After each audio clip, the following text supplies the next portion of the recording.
अस्सलामुअलैकुम, मैं हूं समर अब्बास। पाकिस्तान तहरीक इंसाफ की एहतिजाजी तहरीक को नुक्ता अरूज तक ले जाने में फकत 9 रोज बाकी है। हम अब तक की तैयारी को देखकर लग नहीं रहा कि पाकिस्तान तहरीक इंसाफ इस बार भी कामयाब तहरीक चलाकर मतलूबा नताइज हासिल कर सकेगी। जहां इस इम्कान के पीछे तहरीक इंसाफ के अपने लाए अमल में झोल, आपसी तकसीम और तैयारी का फुकदान दिखाई देता है, वहां PTI को रियासती रेट और हुकूमती जारहाना हिकमत अमली के बायस भी ज्यादा स्पेस नहीं मिल रही। पहले ही तहरीक इंसाफ को मुख्तलिफ कानूनी चैलेंजेस दरपेश है, वहां अब पार्टी की पार्लिमानी हैसियत को भी कमजोर से कमजोर किया जाने लगा है। 9वें मुकदमात के फैसलों में आने वाली तेजी और उनमें होने वाली सजाओं ने पहले ही असीर क़यादत के मुस्तक़बिल को मजीद मुश्किल में डाल दिया है। वहां पार्लियामेंट में मौजूद क़यादत और रहनुमाओं की नाअहलियों का सिलसिला भी तेज होने का खदशा है। इसका इजहार आज इमरान खान की बहन अलीमा खान ने भी किया, जिनकी बकौल तहरीक के डर की वजह से ही उनके लोगों को चुन चुन कर सजाएं दी जा रही है और जब 5 अगस्त आएगा तो सबको तहरीक का मालूम हो जाएगा। आपका इंसाफ का निजाम बेबस हो गया है, जजेस बेबस हो चुके हैं।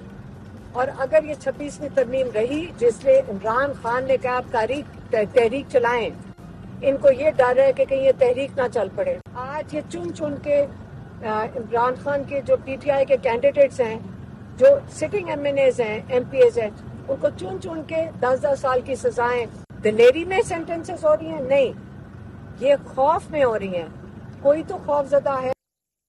इससे कबल पार्टी चेयरमैन बैरिस्टर गौहर भी बार बार इसी डर का इजहार करते आए हैं, बल्कि उनको तो यह खदशा है कि वज़ीर आला खैबर पख्तूनख्वा अली अमीन गंडापुर समेत PTI के 70 से 75 पार्लियामेंटेरियंस को नाअहल किया जा सकता है।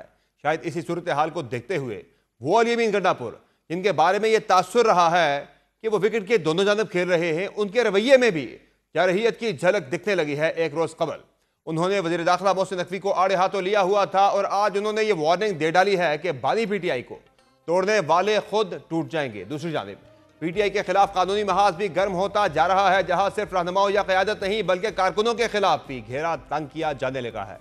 आज इस्लामाबाद की इंसदाद दहशतगर्दी अदालत ने 26 नवंबर एहतजाज के केस में गैर हाजिर मुल्ज़िमान के नाकाबिल जमानत वारंट गिरफ्तारी जारी कर दिए। ATC इस्लामाबाद ने मुसलसल गैर हाजिर रहने वाले मुल्ज़िमान के जमानती मचलके जब्त करके उनके नाकाबिल जमानत वारंट गिरफ्तारी जारी कर दिए। इसके अलावा इमरान खान और उनकी अहलिया बुशरा बीबी के खिलाफ तोशाखाना 2 केस की समाअत आज उस वक्त ड्रामाई शक्ल इख्तियार कर गई जब जज के बार बार बुलाने के बावजूद वकला अडयाला जेल के बाहर खड़े रहे और समाअत में शरीक ना हुए, जिसके बाद समाअत को बिना किसी कार्रवाई के 29 जुलाई तक मुलतवी कर दिया गया। PTI का इल्जाम था कि जज की इजाजत के बावजूद इमरान खान के वकीलों और उनके खानदान के लोगों को समाअत में शिरकत की इजाजत नहीं दी गई। वाज़ेह रहे कि तोशाखाना 2 केस की समाअत आज अडयाला जेल में स्पेशल जज सेंट्रल खैर खर्जमंद की सरबराही में शुरू हुई तो बानी PTI के वकील हुसैन फैसल मुफ्ती ने गवाह मोहसिन हसन पर जरा मुकम्मल करना थी, ताहम वकला सफाई की अदम दस्तियाबी के बायस गवाह पर जरा न हो सकी। बानी PTI के वकील हुसैन फैसल मुफ्ती और फैमिली जेल के गेट नंबर 5 पर मौजूद रहे और तमाम वकला और फैमिली मेम्बरान को अंदर ले जाने पर इसरार करते रहे। बानी PTI की बहनों को कमरा अदालत जाने की इजाजत न मिलने के बायस वकला भी अदालत में पेश न हुए।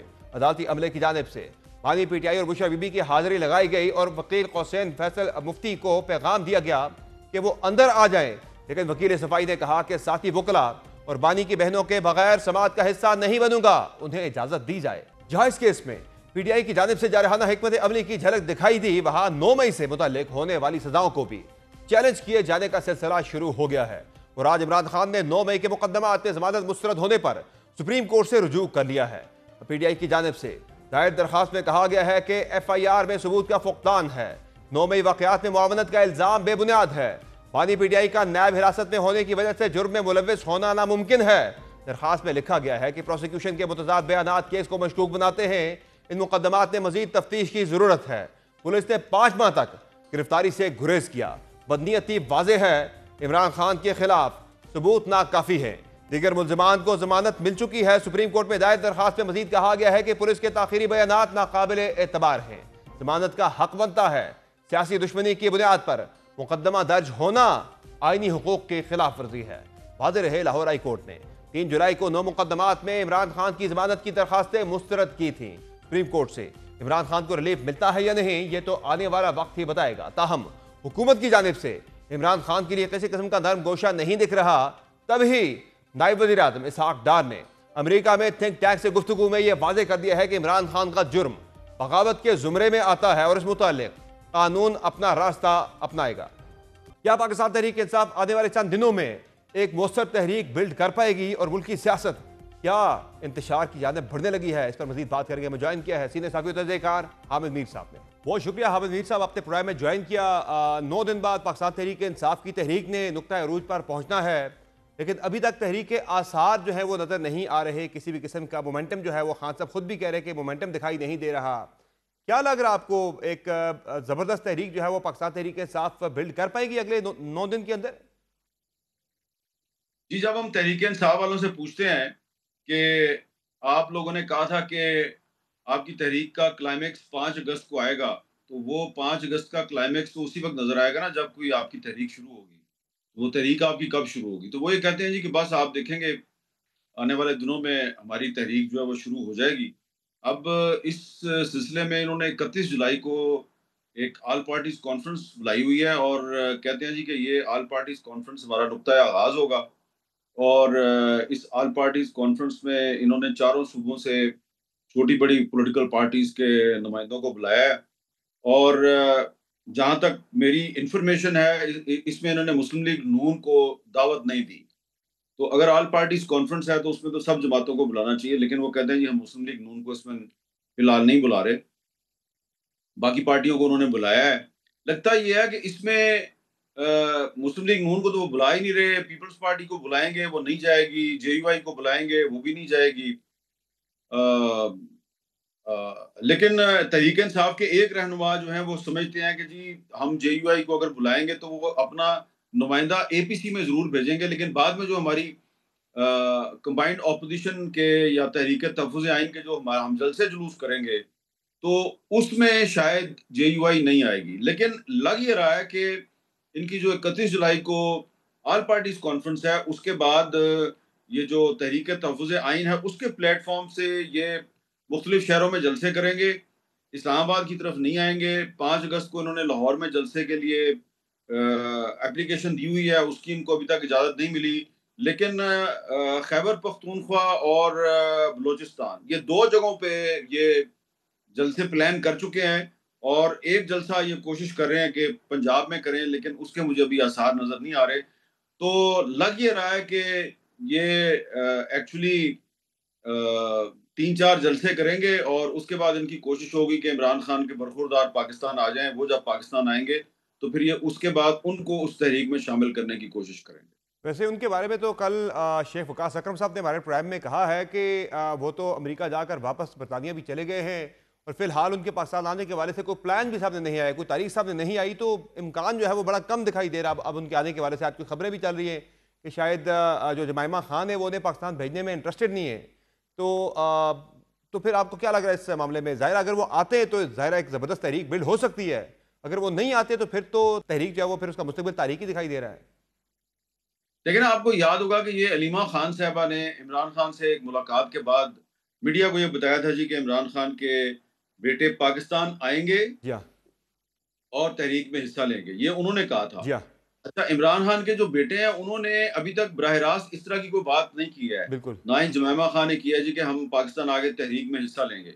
जो इमरान खान के वकील हैं और सेनेट में पार्लिमानी लीडर हैं पीटीआई के बैरिस्टर अली ज़फ़र साहब, वो बार-बार ये कह रहे हैं जी कि इमरान खान के बेटे पाकिस्तान आएँगे, वो किसी तहरीक में अगर हिस्सा लेना चाहते हैं तो हम उनको रोक नहीं सकते, लेकिन उनका असल मकसद अपने वालिद के साथ मुलाकात होगा।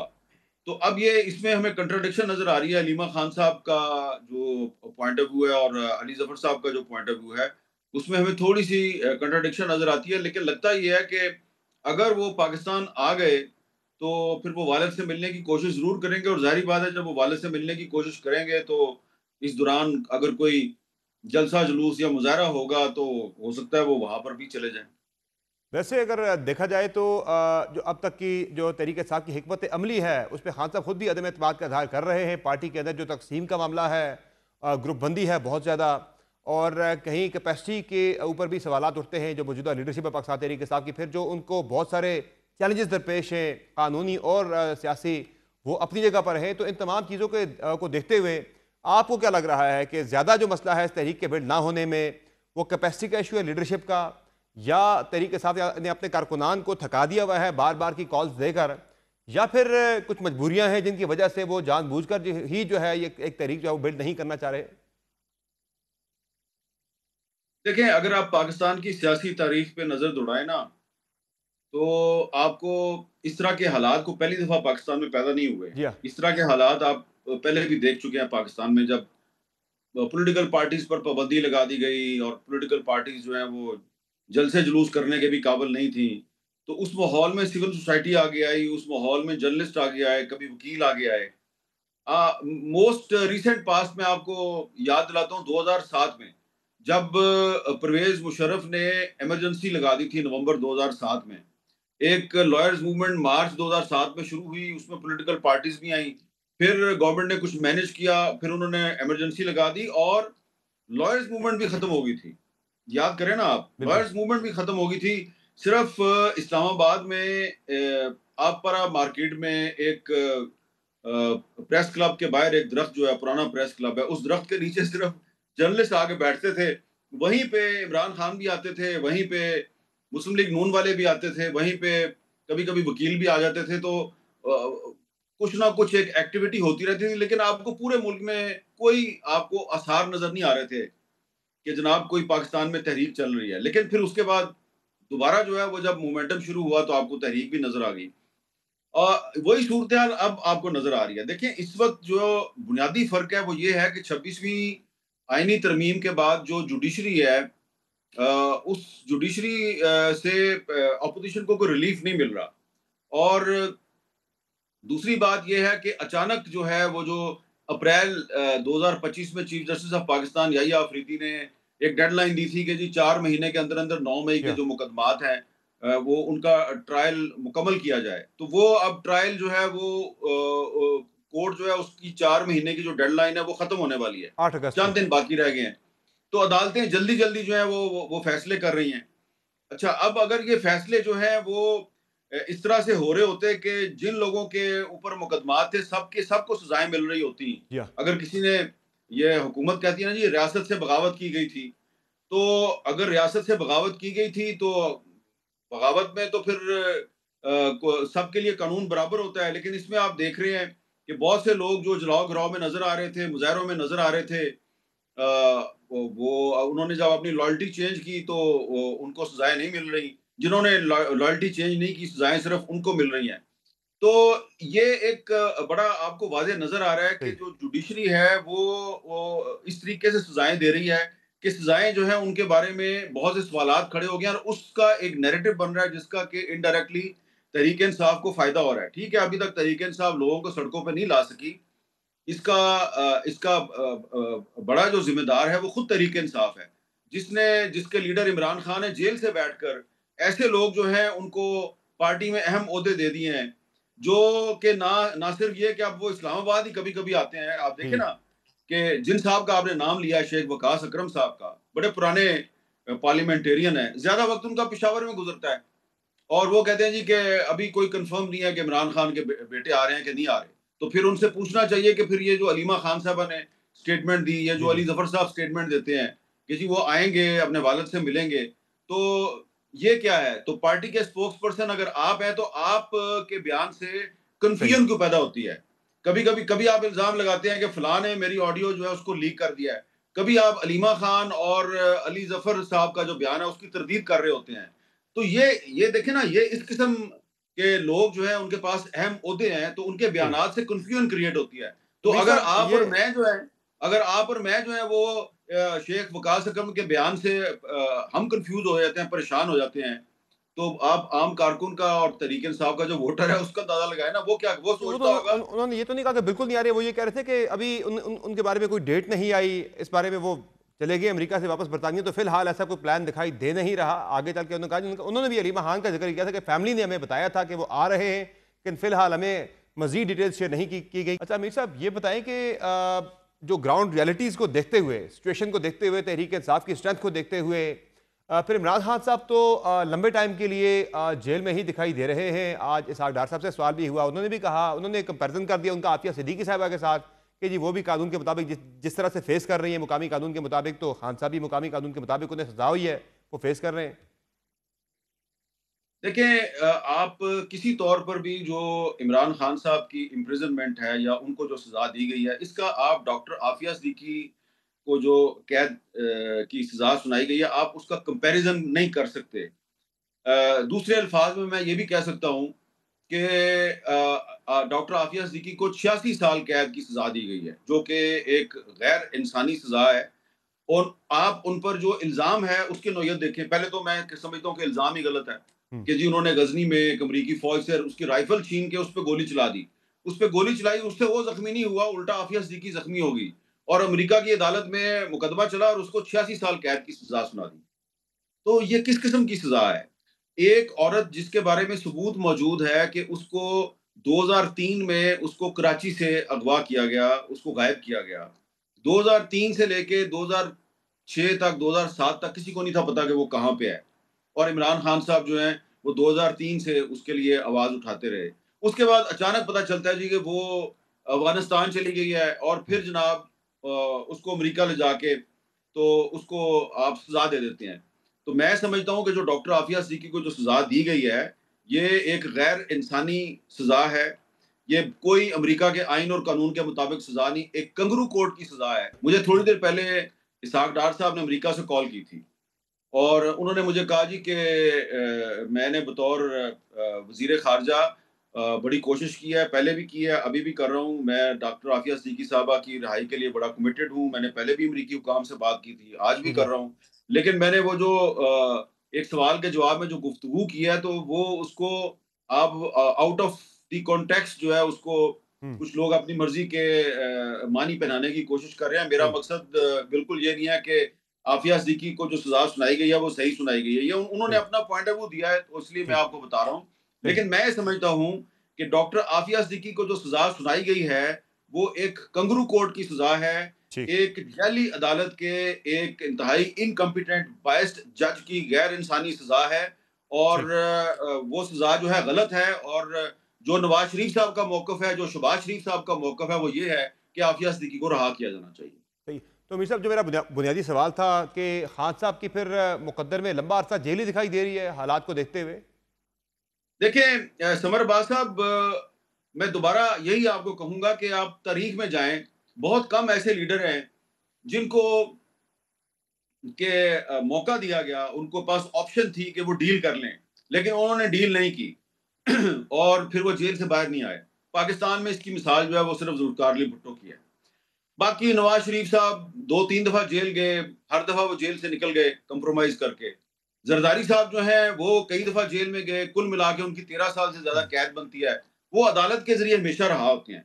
उन्होंने कभी इस तरह डील नहीं की, वो सीधे कोर्ट से निकल कर लंदन लैंड नहीं करते या कोर्ट से निकल के जद्दा लैंड नहीं करते, वो कोर्ट से निकल के तो कराची में या लाहौर में या इस्लामाबाद में ही रहते हैं। तो इमरान खान साहब जो हैं, वो मैंने शायद पहले भी आपसे ये कहा था कि उनको तो ये मौका मिला है, उनको तो ये मौका मिला है कि वो ये साबित करें। हमेशा वो कहते थे कि नवाज़ शरीफ डील करके बाहर चला जाता है। तो उनको तो मौका मिला है कि अब वो भी अगर चाहें तो डील कर सकते हैं, लेकिन वो साबित करना चाह रहे हैं कि मैंने डील नहीं करनी। तो वो चाहें तो डील कर सकते हैं, लेकिन वो अपने और नवाज़ शरीफ साहब का जो डिफ़रेंस है, उसको एस्टेब्लिश करना चाह रहे हैं। तो अगर मेरा ख़्याल है कि मैं एक पॉलिटिकल साइंस के तालिब इल्म की हैसियत से बात कर रहा हूँ। जी। पाकिस्तान की सियासी तारीख़ को सामने रख के बात कर रहा हूँ।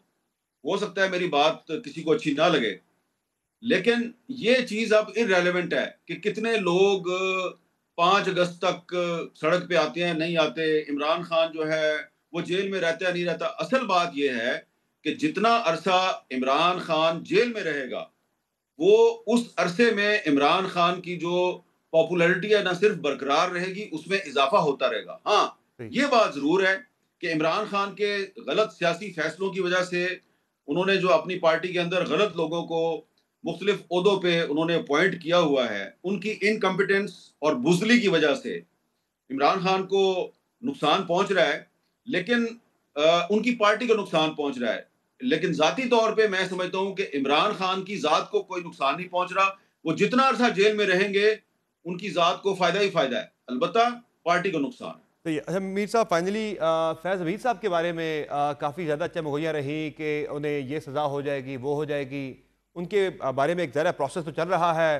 कोर्ट मार्शल के वाले से कार्रवाई तो चल रही है, तो क्या लग रहा है आपको, क्या इत्तलात है? कुछ मुख्तलिफ खबरें आ रही हैं उनके बारे में कि कुछ कोई चीज़ उनके बारे में है नहीं, कोई सज़ा नहीं होने जा रही, कोई बड़ी ऐसी चीज़ नहीं होने जा रही, लोग बताते हैं कि उन्हें सख्त सज़ा होने वाली है।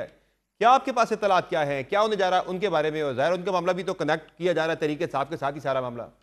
मैं आपको बताऊं कि मैं इस मुस्लिम लीग नून की जो मौजूदा पार्टी है, इसके अरकान पार्लियामेंट की मैं बात कर रहा हूं, जो जिनमें से कुछ जो है उनका हुकूमत से बहुत गहरा ताल्लुक है।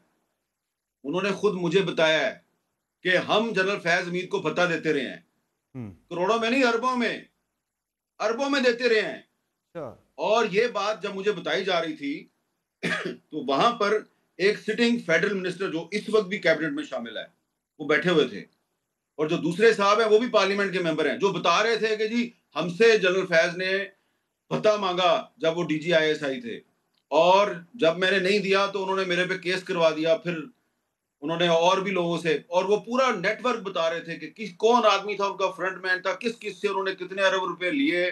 फिर वो कोई डायरी का भी जिक्र कर रहे थे, जी को डायरी थी उसमें 30 अरब का हिसाब किताब था, जनरल फैज ने फलां जगह पे इन्वेस्टमेंट की थी। तो ये सारा पता है इनको, सारा कुछ पता है। लेकिन सही। मसला ये है कि बात निकलेगी तो दूर तक जाएगी ना, सिर्फ फिर जनरल फैज साहब तो नहीं ना फंसेंगे, उसमें बहुत से सही। लोग फंसेंगे। मैं सही। ये समझता हूं कि जनरल फैज हमीद जो हैं, सिर्फ करप्शन के मामला भी अगर देख लें तो उनके बारे में बहुत सबूत हैं, बहुत सबूत हैं, और सही है। ये चाहें तो सजा दे सकते हैं। दूसरी बात यह है कि मैं जाती तौर पे ये समझता हूँ, मेरी अपना समर अब्बास साहब, जनरल फैज हमीद साहब से मेरी कोई जाती लड़ाई नहीं है, लेकिन मैं समझता हूं कि वो पाकिस्तान के लिए एक नेशनल सिक्योरिटी थ्रेट थे, नेशनल सिक्योरिटी थ्रेट थे, बस इतना ही कहूंगा। और वो बिहाइंड द सीन कुछ ऐसी एक्टिविटीज में मुलव्वस थे कि अगर वो उसकी तफसीलात मंजर आम पर आ जाएं तो शायद फिर बड़े मसाइल पैदा हो सकते हैं। इसलिए कोशिश की जा रही है कि उनको सजा ना दी जाए, लेकिन फिर कानून तो सबके लिए बराबर होना चाहिए ना। अगर आप कहते हैं सही। कि 9 मई को तहरीक इंसाफ जो है उसने पाकिस्तान के खिलाफ बगावत की, तो जो जनरल फैज हमीद करता रहा, क्या वो पाकिस्तान के साथ दुश्मनी नहीं थी? क्या वो करप्शन नहीं थी? क्या उसने अपने हलफ की खिलाफ वर्जी नहीं की? तो बस यहीं पे मैं खत्म करता हूँ, बात को सही मैं है। मजीद आगे नहीं लेके जाता। मे भी लेकिन आने जनरल वाले दिनों फैज में हमीद, कोई सजा हो भी जाए। अभी तो ज़ाहिर एक प्रोसेस चल रहा है, और बताया तो यही जाता है कि बड़ा हेक्टिक, एक बड़ा लंबा ये प्रोसीजर है, बड़ा कॉम्प्लिकेटेड किस्म का। वो जब मुकम्मल हो जाएगा तो कुछ चीज़ें मुमकिन है सामने आ जाए उनके बारे में। हो सकता है आ जाएं, आनी चाहिए, क्योंकि अगर आप कहते हैं कि जनाब हम अल्लाह के सिवा किसी से नहीं डरते और सही है। पाकिस्तान का कानून सबके लिए बराबर है, तो फिर जनरल फैज हमीद जो है उसके लिए भी तो कानून बराबर होना चाहिए ना। देखिए ना, सही है। बार बार एक ही मैं बात कर रहा हूँ, ये आम आदमी की बात है कि 9 मई वालों को तो आपने सजा दे दी, तो क्या 9 मई अगर एक बगावत की साजिश थी तो उसमें जनरल फैज हमीद मुलव्वस नहीं था? मैं आपको सही है। बिल्कुल पूरे यकीन से कह रहा हूँ कि इसमें भी जनरल फैज हमीद का किरदार था। बहुत शुक्रिया हामिद मीर साहब, आपने प्रोग्राम में ज्वाइन किया। तजीन आप तजिया बुलाजा कर रहे थे सीनियर साहब के तजयकार हामिद मीर साहब का। प्रोग्राम में एक मुख्तर ब्रेक लेंगे, ब्रेक से वापस आएंगे, बात करेंगे पाकिस्तान तहरीक के साहब के सीनियर रहनुमा रऊफ हसन से।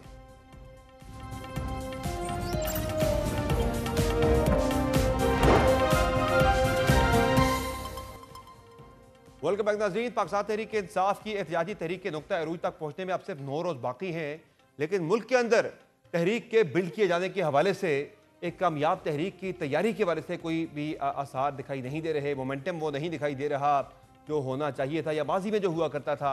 इसकी क्या वजह है, और क्या पाकिस्तान तहरीक के साथ एक कामयाब तहरीक चला पाएगी, और तहरीक में इस मतलब ऐसा मुख्तलिफ क्या होगा कि तहरीक के साथ अपने मकासद हासिल कर लेगी। बात करेंगे पाकिस्तान तहरीक के साथ के सीनियर रहनुमा रऊफ हसन साहब से। सर बहुत शुक्रिया, आपने ज्वाइन किया प्रोग्राम में। ये बताएगा कि पहले तो 9 रोज़ अब बाकी रह गए हैं। तहरीक इंसाफ ने 9 दिन के बाद यानी 5 अगस्त को अपने नुक्ता रूज तक तहरीक पहुंचानी थी, तो क्या वजह है ये तहरीक अभी तक स्टार्ट ही नहीं हुई जिसने 9 दिन बाद नुक्ता रूज तक पहुंचना है?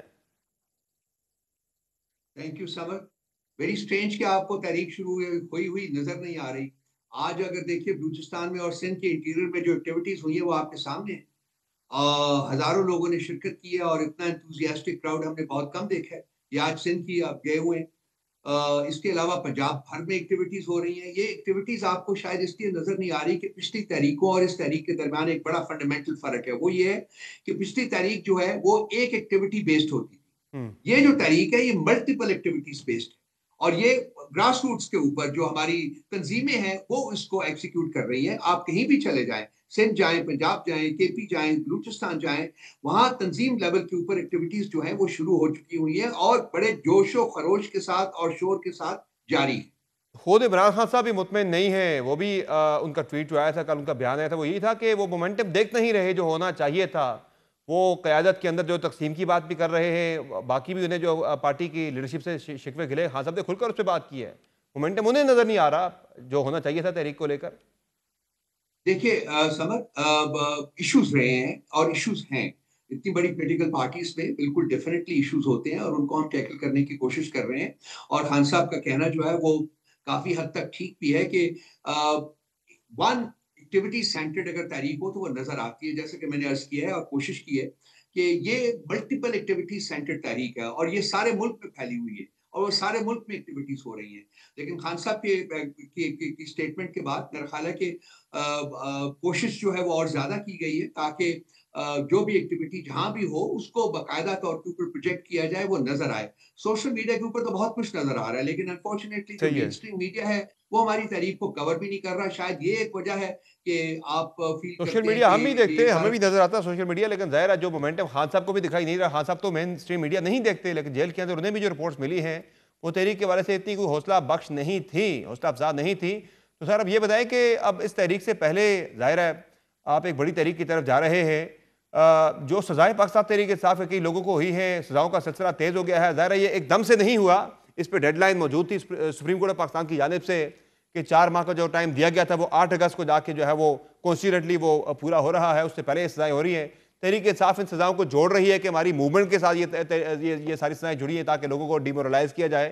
तो क्या कहेंगे, ये सजाओं के बाद जो है तहरीक का मोमेंटम जो है वो अफेक्ट हो रहा है वाकईतन?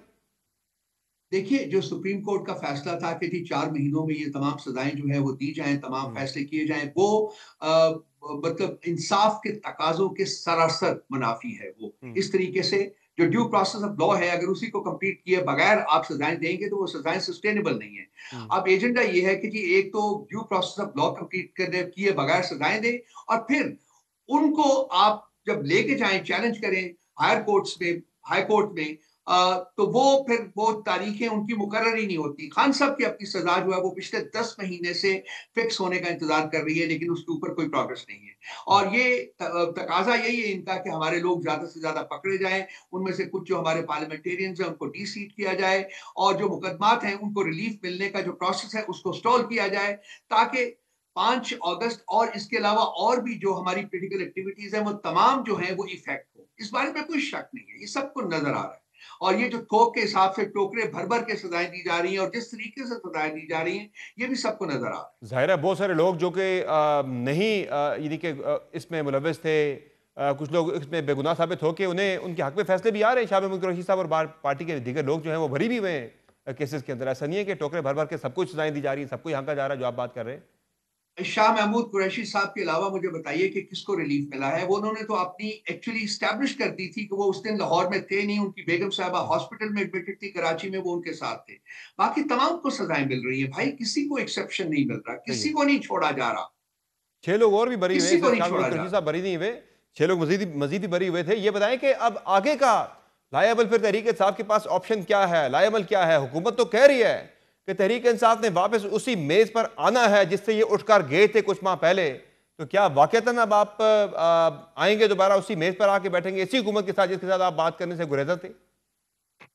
देखिए जो सियासी जमात के लिए अल्टीमेट जो सोल्यूशन होता है वो मुज़ाकरात ही होते हैं और मुज़ाकरात के बारे में हम बारहा आपने मुझे सुना है, जब भी मैं किसी प्रोग्राम में आया हूँ मैंने अपने इस ओपिनियन को, इस बिलीफ को रिएट्रेट किया है कि जो रेजिस्टेंस होती है, जो तहरीक होती है, उसका जो असल पर्पस होता है बैठ के डायलॉग के जरिए, बातचीत के जरिए ही मसाइल का हल तलाश करना है। तो उस बारे में तो कोई शक नहीं है, लेकिन यहाँ यह है कि बातचीत होनी किससे है, क्योंकि ये जो हुकूमत बैठी हुई है, हुकूमत के पास कुछ है ही नहीं, बातचीत करना इनके साथ फजूल है, हम करके देख चुके हैं।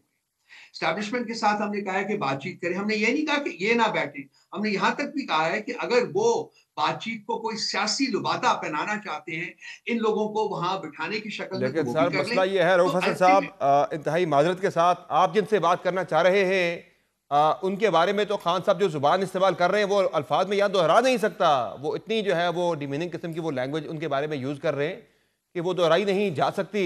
जो अल्फाज वो इस्तेमाल कर रहे हैं, तो उन्हीं से आप कह रहे हैं कि वो आपके साथ बात भी करें, आपके मसाइल भी सुने। आप उनके बारे में जो टोन है, जो जो जो खान साहब की लैंग्वेज है, वो तो पहले देख लें ज़रा। देखिए, मुज़ाकरात उन्हीं से होते हैं, बामानी मुज़ाकरात जिनके पास ताकत होती है। ताकत किसके पास है वो आप भी जानते हैं, मुझे भी पता है, सबको पता है।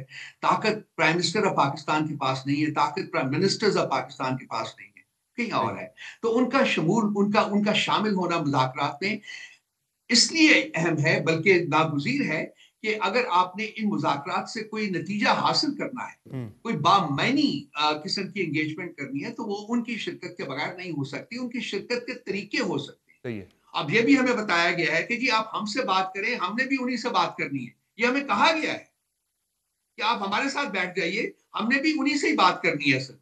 तो ठीक है, this could be another way.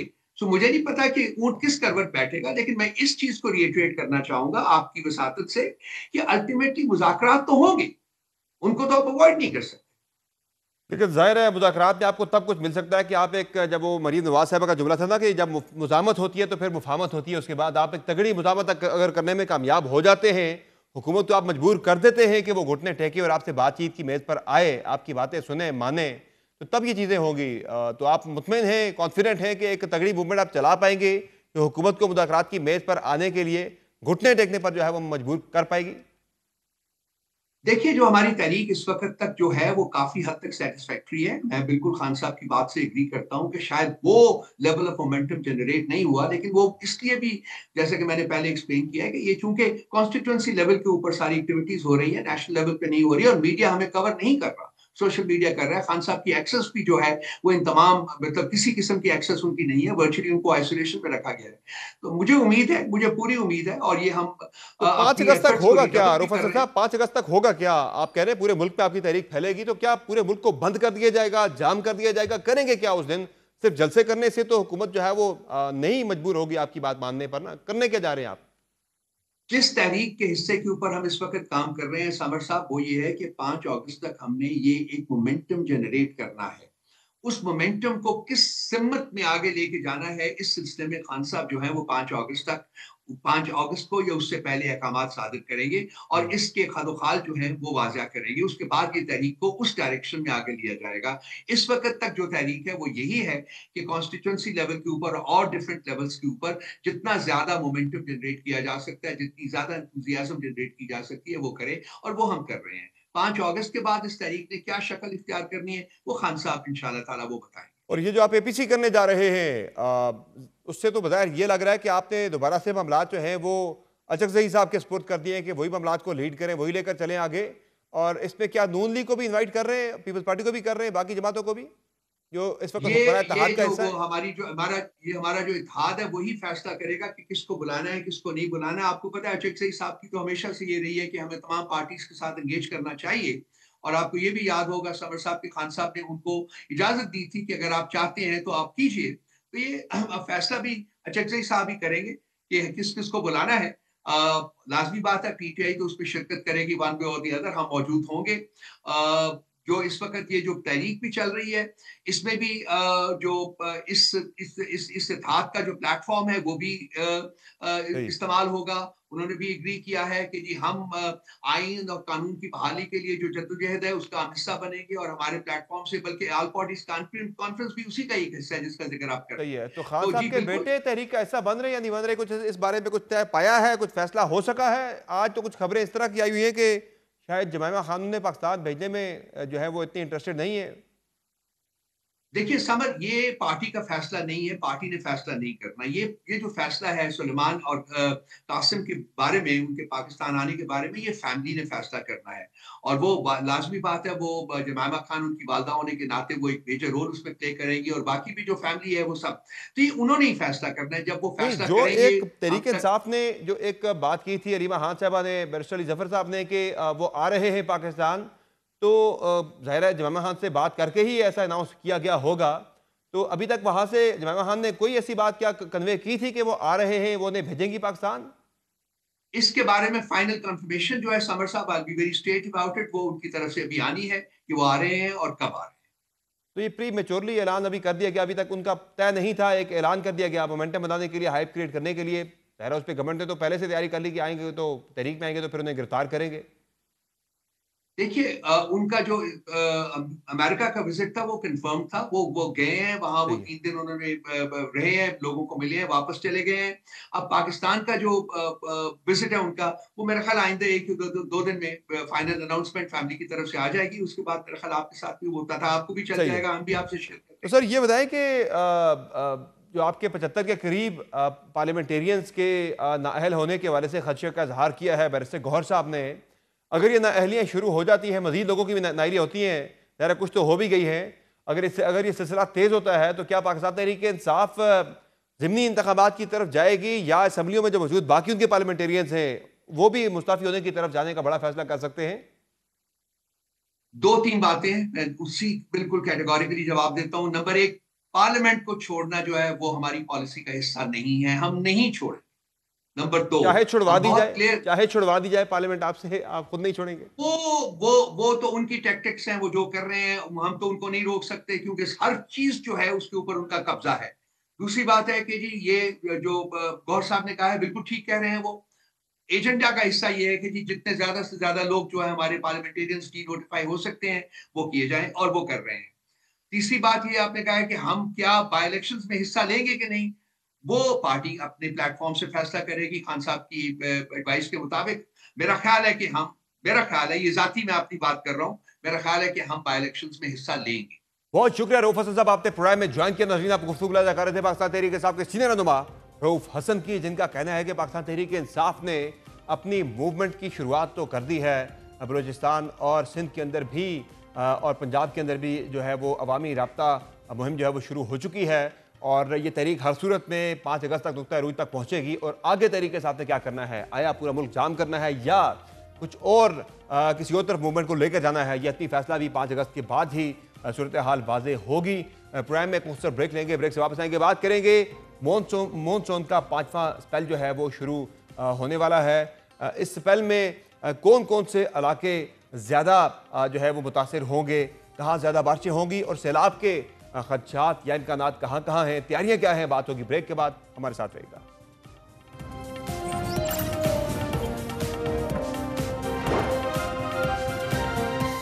Welcome back. मुल्क भर में हालिया मॉनसून बारिशों ने शदीद तबाही मचाई है और अब तक आने वाले 4 स्पेल्स में अमवात की तादाद 271 तक जा पहुंची है। और अभी भी खतरात और खदशात खत्म नहीं हुए हैं, क्योंकि अब 5वें स्पेल का आगाज होने जा रहा है और महकमे मौसमियात के मुताबिक रवा बरस मॉनसून के 9 स्पेल्स आने हैं। NDMA के हालिया आदाद-ओ-शुमार के मुताबिक 26 जून से 26 जुलाई तक होने वाली मॉनसून बारिशों के नतीजे में आने वाले फ्लैश फ्लड्स और दीगर हादसात के बायस अमवात की तादाद 271 तक जा पहुंची है, जबकि 655 अफराद जख्मी हुए हैं। NDMA के मुताबिक सिर्फ 24 घंटों में मुल्क भर में 6 अफराद बारिशों के बायस जबहक हुए हैं। इसी दौरान मुख्तलिफ वाक़यात में 22 अफराद जख्मी भी हुए। अमवात के अलावा दीगर नुकसान भी हुए हैं, जिनमें मजमूई तौर पर अब तक 1191 घरों, 18.5 किलोमीटर सड़कों और 12 पुलों को नुकसान पहुंचा। दूसरी जानिब महकमे मौसमियात ने आइंदा हफ्ते मुल्क के मुख्तलिफ इलाकों में बारिशों की पेशगोई की है, जिसमें कश्मीर और गिलगित बल्तिस्तान के अलावा पंजाब, खैबर पख्तूनख्वा, सिंध और बलूचिस्तान के अक्सर इलाकों में शदीद बारिश का इम्कान है, जिसके नतीजे में शहरी इलाकों में अर्बन फ्लडिंग, जबकि पहाड़ी इलाकों में फ्लैश फ्लड और लैंड स्लाइडिंग का खतरा है। खैबर पख्तूनख्वा के डिजास्टर मैनेजमेंट अथॉरिटी के मुताबिक मूसलाधार बारिशों का सिलसिला 27 जुलाई से 31 जुलाई तक जारी रहने का इम्कान है। शदीद बारिशों के बायस दरियाए सवात, चित्राल और पंचकोड़ा में भी पानी की सतह बुलंद होने से सैलाबी सूरत हाल का खदशा है, जिसके बाद खैबर पख्तूनख्वा में सियाहती मकामात और सयाहों से मुतालिक एडवाइजरी जारी कर दी गई है। महकमा सियाहत खैबर पख्तूनख्वा का कहना है कि सियाहती इलाकों में 21 से 29 जुलाई तक फ्लैश फ्लड्स का खदशा है। KP की तरह PDMA पंजाब ने भी मॉनसून बारिशों के 5वें स्पेल का अलर्ट जारी कर दिया है। तर्जुमान PDMA के मुताबिक 28 से 31 जुलाई के दौरान पंजाब के बेशतर अजला में मॉनसून बारिशों की पेशगोई है। दूसरी जानिब हालिया मॉनसून बारिशों में शदीद मुतासर होने वाले जिला द्यामर समेत गिलगित बल्तिस्तान में सैलाब से मुतअद्दिद वादियों को शदीद नुकसान पहुंचा है। सयाहों की जन्नत कहलाने वाले गिलगित बल्तिस्तान के जिला द्यामर और उसके सियासी मुकाम बाबूसर में 4 रोज कबल आने वाले सैलाब से हर तरफ तबाही फैली हुई है और अब तक 9 अफराद के जमबहक होने की तलाश है, जिनमें 2 बच्चे और 2 खवातीन भी शामिल हैं। चंद रोज कबल आने वाले तबाहकुन सैलाब से 500 से ज्यादा घर तबाह हुए, जबकि 10 से 12 अफराद अब भी लापता हैं, जिनकी तलाश जारी है। तर्जुमान जीबी हुकूमत के मुताबिक सैलाब के बायस किर्गिज़ बल्तिस्तान में मजमूई तौर पर 12 किलोमीटर से ज्यादा सड़कें तबाह हुई, 27 पुल और 22 गाड़ियां सैलाब की नजर हो गई, जबकि बिजली, पानी और मौसलाती निज़ाम तबाह हो गया है। प्रोग्राम में आगे बढ़ते और बात करते हैं गजा की, जहां जारी इसराइली फौजी कार्रवाइयों से इंसानी तारीख का संगीन तरीन बहरान पैदा हो चुका है। अगर पहले गजा की जमीनी सूरत हाल या हक़ाइक़ की बात हो तो 7 अक्टूबर 2023 से अब तक इसराइली हमलों के नतीजे में 59,733 फ़लस्तीनी शहीद, जबकि जख्मियों की तादाद 1,44,477 हो गई है। आज सुबह से अब तक भी इसराइली बमबारी और फायरिंग के नतीजे में 30 फ़लस्तीनी शहीद हुए, जिनमें 14 एड वर्कर भी शामिल थे। गैर मुल्की मीडिया रिपोर्ट्स के मुताबिक गजा में 24 घंटों के दौरान इसराइली हमलों में इमदाद के मुंतज़िर 9 फ़लस्तीनियों समेत 80 फ़लस्तीनी शहीद और 450 से जायद जख्मी हुए। गजा की वजारत सेहत के मुताबिक भूख से मरने वालों की मजमूई तादाद 124 हो गई है, जिनमें 83 बच्चे शामिल हैं। अहम बात यह है कि इसराइली फौज की जानिब से आम शहरियों, खुसूसन खवातीन, बच्चों और बुजुर्गों पर हमलों के इल्जाम अब सिर्फ फ़लस्तीनी या अरब ज़राए तक महदूद नहीं रहे, बल्कि अमरीकी फौज के साबिक आला एहलकार भी इंकशाफ करने लगे हैं। अमरीकी स्पेशल फोर्सेस के साबिक लेफ्टिनेंट कर्नल एंटोनी ने गजा में खुराक प्रोग्राम की आड़ में भूख से नडाल निहत्ते फ़लस्तीनियों के कत्लेआम से पर्दा उठा दिया। अमरीकी स्पेशल फोर्सेस के साबिक लेफ्टिनेंट कर्नल ने बताया कि उन्होंने इसराइली डिफेंस फोर्सेस को जंगी जराइम का इर्तकाब करते देखा। इसराइली फौजियों ने तोपों के गोले, मोटर और टैंक के गोले निहत्ते शहरियों पर फायर किए। इस बयान के जवाब में जीएचएफ ने कहा है कि ये दावे एक नाराज साबिक ठेकेदार की जानिब से सामने आए हैं, जिन्हें 1 माह कबल बदसलूकी की वजह से बरतरफ कर दिया गया था। यह बयान एक ऐसे वक्त में सामने आया है जब अक़वाम मुत्तहिदा और बैनुल अक़वामी इमदादी इदारे मुसलसल खबरदार कर रहे हैं कि गजा में कहत की सूरत हाल बिगड़ चुकी है। अक़वाम मुत्तहिदा के फूड एड प्रोग्राम ने खबरदार किया है कि गजा में हर 3 में से 1 शख्स कई दिन तक बगैर खाए गुजारा कर रहा है। वर्ल्ड फूड प्रोग्राम ने एक बयान में कहा, ग़ज़ाई क़िल्लत में इजाफा हो रहा है और 90,000 ख़वातीन और बच्चों को फौरी इलाज की ज़रूरत है। गजा के हुकूमती मीडिया ऑफिस के मुताबिक गजा में दूध ना मिलने के सबब कुछ ही दिनों में 40,000 बच्चों की अमवात का खदशा है। गजा सरकारी मीडिया ऑफिस की जानिब से बयान में कहा गया है कि इसराइल 1 लाख बच्चों की जिंदगी खतरे में डाल रहा है। बयान में मजीद कहा गया है कि गजा में हमें जानबूझकर एक कत्लेआम का सामना है जो इसराइल उन बच्चों के खिलाफ कर रहा है। बच्चों की माएँ उनको दूध पिलाने के बजाय पानी पिलाने पर मजबूर हैं। वाज़ेह रहे कि इसराइल ने मार्च के अवाइल में इमदाद की तरसील की मुकम्मल नाकाबंदी कर दी थी और 2 हफ्ते बाद हमास के खिलाफ अपनी फौजी कार्रवाई दोबारा शुरू कर दी थी। इसराइल का कहना है कि वो हमास पर दबाव डालना चाहता है कि वो अपने बाकी मानदा इसराइली यरगमालियों को रिहा करे। अगरचे आलमी माहिरीन की जानिब से कैद साली के तबाह के बाद तकरीबन 2 माह बाद नाकाबंदी में जुज़वी तौर पर नरमी की गई थी, लेकिन खुराक, अद्वियात और ईंधन की किल्लत मजीद बढ़ गई है। गजा की ज्यादातर आबादी मुतअद्दिद बार बेघर हो चुकी है। एक अंदाजे के मुताबिक 90% से ज्यादा मकानात तबाह या मुकम्मल मुनहदम हो चुके हैं। इस दौरान बैनुल-अक़वामी सतह पर इसराइल पर दबाव बढ़ता जा रहा है। जर्मनी, फ्रांस और बरतानिया ने इसराइल से मुतालबा किया है कि वो इस इलाके में आमद की रसाई पर आयद पाबंदियां फौरी तौर पर खत्म करे। एक मुश्तरका बयान में उन्होंने गजा में जंग के फौरी खात्मे का मुतालबा करते हुए मजीद कहा है कि इसराइल को बैनुल-अक़वामी इंसानी क़वानीन के तहत अपनी जिम्मेदारियों की पासदारी करनी चाहिए। बयान में कहा गया है कि शहरी आबादी के लिए जरूरी इंसानी इमदाद रोकना नाकाबिल कबूल है, जबकि अक़वाम मुत्तहिदा के सेक्रेटरी जनरल एंटोनियो गुतरस ने कहा कि बैनुल-अक़वामी बरादरी में बहुत से लोगों की जानिब से जिस सतह की बेहिसी और बेअमली का मुजाहरा किया जा रहा है उसको अल्फाज में बयान नहीं किया जा सकता। दूसरी जानिब इस मसले के हल के लिए शुरू होने वाले मुज़ाकरात से मुताल्लिक भी गैर यकीनी की सूरत हाल पैदा हो गई है और अब बात एक बार फिर धमकियों की तरफ आ गई है। गुज़िश्ता 2 हफ्तों से कतर की सालसी में होने वाले जंगबंदी मुज़ाकरात में उस वक्त तात्तुल आ गया जब अमरीका और इसराइल ने अचानक अपने वफूद वापस बुला लिए, जिससे इस सिफारती अमल को शदीद धचका लगा है। और अब एक बार फिर इन मुज़ाकरात का आगाज इसलिए भी मुश्किल दिखाई दे रहा है क्योंकि अमरीकी सदर डोनाल्ड ट्रंप ने एक बार फिर अरहियत से जवाब देने का इंदिया दे दिया है। अमरीकी सदर डोनाल्ड ट्रंप ने धमकी देते हुए कहा है कि हमास जंगबंदी नहीं चाहती और अब उनके लीडरों का शिकार करके निजात हासिल करना होगी। ट्रंप के इस बयान ने खित्ते की सूरत हाल को मजीद पेचीदा बना दिया है, जिसके बाद इसराइली वज़ीर-ए-आज़म नेतन्याहू को भी हल्लाशेरी मिली, जिसके बाद उन्होंने भी एक बयान में यह इंकशाफ किया है कि वो अमरीका के साथ मिलकर हमास की हुक्मरानी के खात्मे के लिए दीगर ऑप्शंस पर गौर कर रहे हैं। उधर हमास ने अपने मौक़िफ़ में अमेरिकी सदर के बयान को मुस्तरद किया है। गैर मुल्की मीडिया के मुताबिक हमास के सियासी विंग के रहनुमा इज्जत अल रशीक ने कहा है कि अमेरिकी सदर डोनाल्ड ट्रंप और अमेरिकी एलची स्टीव विटकॉफ का अंदाजा गलत है।